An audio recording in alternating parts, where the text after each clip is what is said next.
Good morning and welcome to our daily election roundup. Just a quick bite-sized look at what's going on with the UK election and polling and how it might be affecting the market. So obviously with that interview with Jeremy Corbyn last night with Andrew Neil suitably skewered, as Andrew Neil tends to do all politicians. I think it was probably not the best performance by Jeremy Corbyn. We've obviously got Boris Johnson coming up, so I think we'll expect more of the same. And what is that doing to the electorate and the polling? It's hard to say. We've had this controversy over the allegations of anti-Semitism in the Labour Party and so on. That might be affecting the voting public. We don't know yet, but tonight we should get a much clearer picture.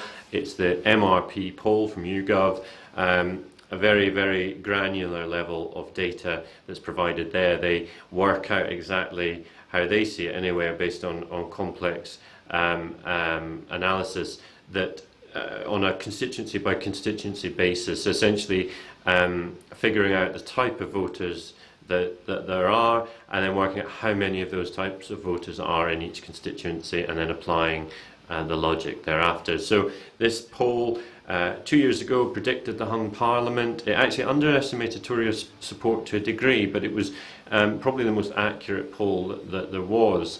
There's a big focus on that tonight. That's coming up at 10 o'clock. Obviously there's a potential for the narrative to shift. At the moment we've seen the Tories enjoying quite a big lead in the polls, implications for a Conservative majority of varying degrees.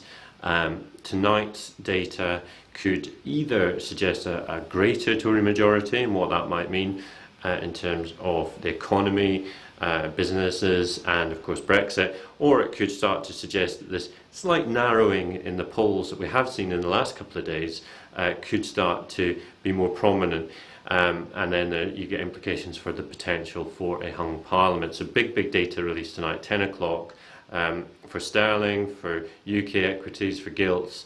It's going to be very important, I think, because everyone's watching it. It could move the market. I'll be talking to Helen Thomas from Blonde Money later on about this in a bit more detail, but it's going to be very, very closely watched. And at 10 o'clock at night, liquidity could be quite thin, so we could see some whippy price action, as I discussed in the morning note, which was sent out this morning. That's something to watch for sure.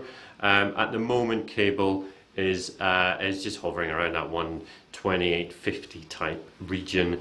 We're not getting an awful lot of movement on that. FX volatility is very low. The UK 100, the FTSE is up, trading at 74.30. It's touched 74.41.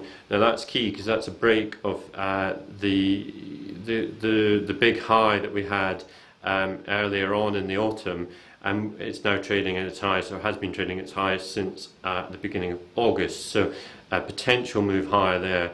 If we do get a move beyond 74.40, you're looking potentially at the potential for a breakout to the upside, but we need to wait and see how that pans out.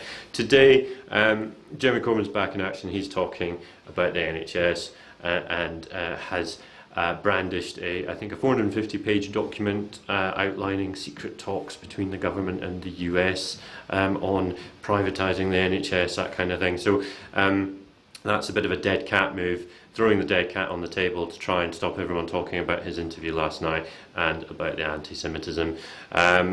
We'll see how this pans out over the next day or so, but it does seem that he's the main talking point today.